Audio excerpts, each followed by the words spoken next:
السلام عليكم. معكم محمد عبد القادر. احنا النهارده في ابو غالب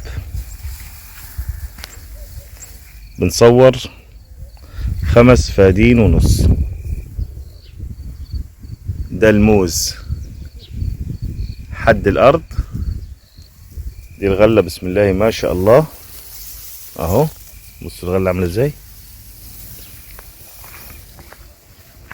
فيها عنبر مواشي، عنبر كبير اهو، فيها 3 شقق لصاحب الارض.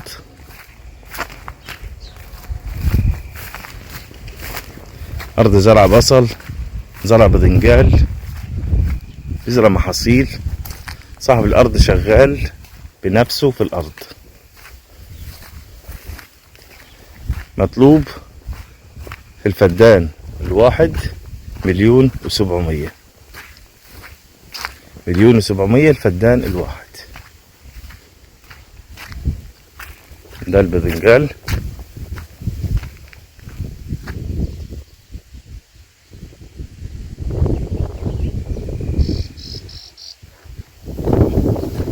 وده علف للمواشي.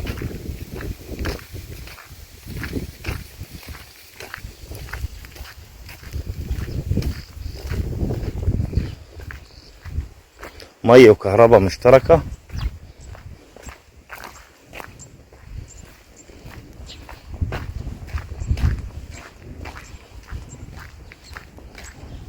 ده العنبر والبوابة.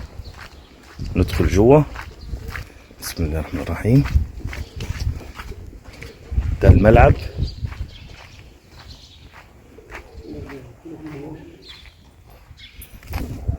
ودي عنابر.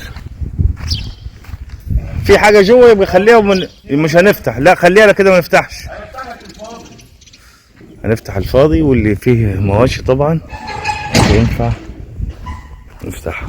في ناس بتوافق وفي ناس ما بتوافق، وكل واحد طبعا ايه له حق.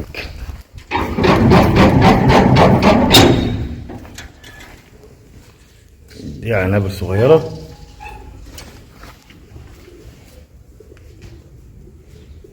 بسم الله الرحمن الرحيم. وده عنبر كبير. وده لا سيبه عشان القفل مقفول بالقفل.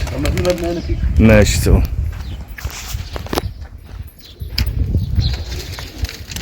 خليه من غير ما ايه، من غير ما تشيل حاجه، ما تتعبش نفسك. هنصوره كده على طول. ده مبنى تاني برضو، ده كله تبع العنابر. الراجل والله كويس هيفتح لنا الباب تاني. طبعا انا ما ينفعش اتكلم، لازم هو اللي ايه صاحب الشأن يفتح هو بنفسه. بسم الله الرحمن الرحيم. لا هنا عاد بط ووز وحمام.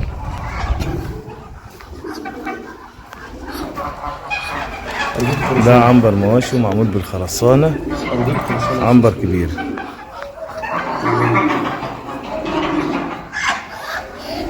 تمام. طبعا بالنسبة للاستراحات مش هينفع اصورها عشان ايه، صورها من بره بس كده على السريع. انها الراجل قاعد باسرته. ماشي. وده حوض المية بتاع المواشي بتشرب. بوابات، مكان امان، مكان امان الامان.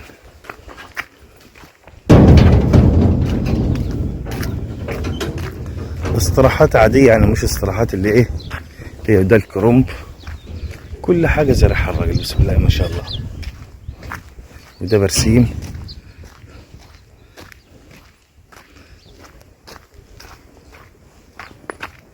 ودي الاستراحات من جوه بس عشان في ناس جوه بالأسر. وده البصل. ويا رب يبارك الجميع إن شاء الله. 1,700,000 للفدان الواحد. ويا رب يبارك للجميع إن شاء الله. شكرا.